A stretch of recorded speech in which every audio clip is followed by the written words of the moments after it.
Bonjour à tous et bienvenue à ce nouveau Good Morning Market. Nous sommes le jeudi 9 mai 2019 et cette séance sera marquée par la reprise des négociations sino-américaines et l'arrivée à Washington d'une délégation chinoise dans l'après-midi, donc des négociations qui devront durer 2 jours. Cependant, l'optimisme des investisseurs est au plus bas quant à l'issue de ces négociations. En effet, Donald Trump a annoncé la mise en place dès ce vendredi d'une hausse de tarifs douaniers de 10 à 25% sur 200 milliards de dollars de produits chinois. Donc un optimisme au plus bas. Ceci se traduit sur les marchés actions par une violente baisse, mais également sur les matières premières. Donc avant cela, nous allons passer à une revue du calendrier économique du jour. Donc calendrier économique qui semble 100% américain. Donc dès 14h30, nous écouterons avec attention le discours du président de la Réserve fédérale américaine, Jérôme Powell. Nous prendrons connaissance dans la foulée des inscriptions hebdomadaires au chômage aux États-Unis. Nous prendrons connaissance également à 14h30 de l'indice PPI, donc indice, une certaine mesure de l'inflation.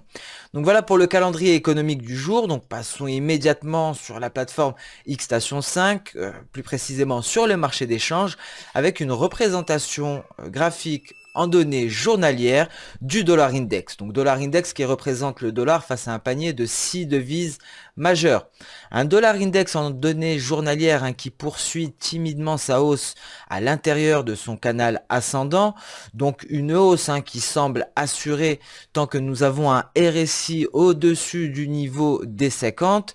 Donc un dollar index qui est toujours au-dessus de sa Kijun et qui tente de franchir sa Tenkan pour réintégrer son canal ascendant. Donc une hausse du dollar index qui devrait se traduire par une baisse de l'euro-dollar que nous allons constater immédiatement sur une représentation graphique en données journalières. Donc un euro-dollar toujours en dessous de son oblique de court terme qui est en train d'essayer de franchir, qui n'est pas parvenu à franchir sa Tenkan.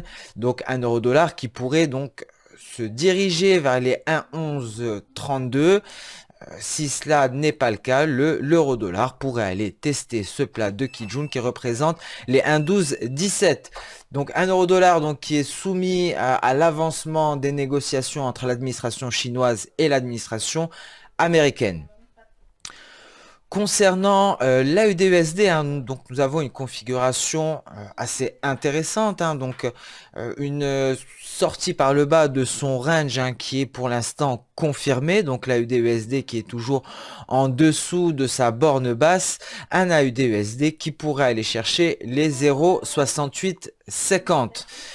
Une configuration assez intéressante également sur l'USD-Yen qui effectue un premier signal de par une sortie de nuage validée par une lagging span, une Chikou qui accepte, qui franchit sans mal cette oblique haussière. Je vous rappelle que cette lagging span, que l'on appelle également la mémoire de marché, représente les prix à la clôture, 26 périodes dans le passé. Donc effectivement un signal baissier qui semble validé par une lagging span. Donc ce niveau est en cours de test. Si ce niveau ne parvenait pas à tenir, l'USD-Yen pourrait aller chercher les 108 685. Donc voilà pour le marché des changes. Passons à présent au marché des actions, plus particulièrement au marché des indices boursiers. Donc nous avons effectivement un DAX 30, donc l'indice allemand toujours clairement baissier, suite notamment aux annonces de Donald Trump, suite à la hausse de ses tarifs douaniers à 25%, un DAX qui ne parvient toujours pas à retrouver des couleurs, donc effectivement l'optimisme des investisseurs est au plus bas, malgré certaines annonces rassurantes hier, mercredi 8 mai 2019, des déclarations de la part de Donald Trump qui avait pour objectif de rassurer les investisseurs.